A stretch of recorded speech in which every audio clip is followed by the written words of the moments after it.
ఓం గురుభ్యో నమః. శుక్రగ్రహం కర్కాటక రాశిలోకి గోచారం జూన్ 8. జ్యోతిష శాస్త్రంలో గ్రహాల రాశి మార్పిడిని చాలా ముఖ్యమైనదిగా పరిగణిస్తారు. కాలక్రమేణా గ్రహాలు తమ గమనాన్ని మార్చుకుంటూ ఒక రాశి నుండి మరొక రాశిలోకి ప్రవేశిస్తాయి. గ్రహాల ఈ గోచరం మానవ జీవితంపై కాకుండా అన్ని 12 రాశులపై ప్రభావం చూపిస్తుంది. కొన్నిసార్లు రెండు శుభగ్రహాలు ఒకే రాశిలోకి వస్తాయి. దీనివల్ల విశిష్టమైన శుభయోగాలు ఏర్పడతాయి. అటువంటి యోగాలు అనేక రాశుల అదృష్ట ద్వారాలు తెరిచి ఉంచుతాయి. శుక్ర మరియు గురువు గ్రహాల యుతి 4 రాశులకు చాలా శుభకరంగా లాభదాయకంగా నిరూపించబడుతుంది. యుతి ఎప్పుడు జరుగుతుంది మరి ఏ రాశులకు అనుకూలంగా ఉంటుందో తెలుసుకుందాం. 8 జూన్న శుక్రగ్రహము కర్కాటక రాశిలోకి గోచారం చేస్తుంది. కర్కాటక రాశిలో ఇప్పటికే గురుగ్రహం ఉంది. గురువు మరియు శుక్రులు ఇద్దరు శుభగ్రహాలుగా పరిగణించబడతారు. ఇద్దరు గురువులు. ఈ 2 గ్రహాల యుతి జరిగినప్పుడు గజకేసరి యోగం, లక్ష్మీ యోగము, లక్ష్మీనారాయణ యోగం, గజలక్ష్మి యోగం వంటి అత్యంత శుభయోగాలు ఏర్పడతాయి.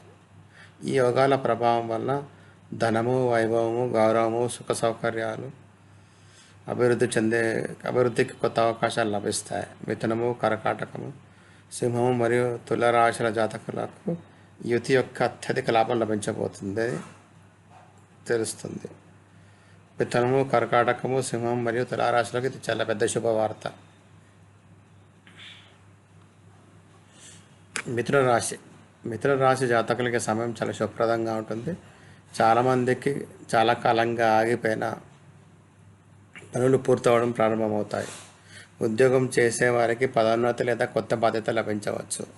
వ్యాపారంలో లాభం పొందే కొత్త అవకాశాలు ఏర్పడతాయి మరియు ఆర్థిక స్థితి మునుపటి కంటే చాలా బలంగా ఉంటుంది. కుటుంబంలో సంతోషకరమైన వాతావరణం నెలకొంటుంది.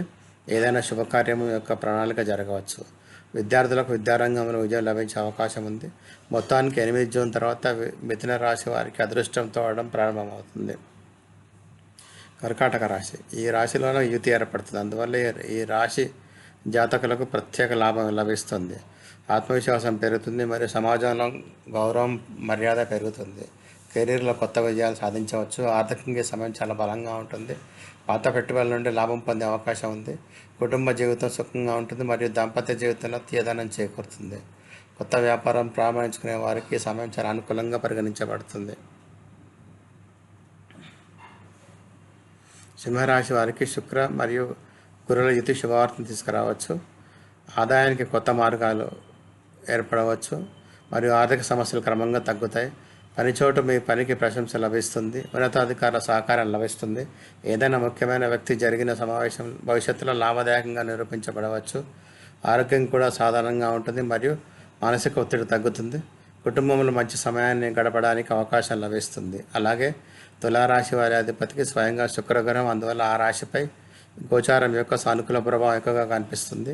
వ్యాపారం మరియు ఉద్యోగంలో 2 రంగాల్లోనూ ప్రగతి సంకేతాలు ఉన్నాయి. ధనలాభానికి మంచి యోగాలు ఏర్పడుతున్నాయి. కొత్త ఆస్తి, వాహనం లేదా ఇతర సుఖ సౌకర్యాల ప్రాప్తి కావచ్చు.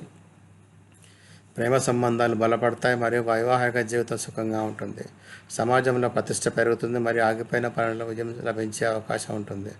మొత్తానికి 8 జూన్ తర్వాత తులారాశి వారికి సమయం చాలా అనుకూలంగా మరియు లాభదాయకంగా నిరూపించబడుతుంది.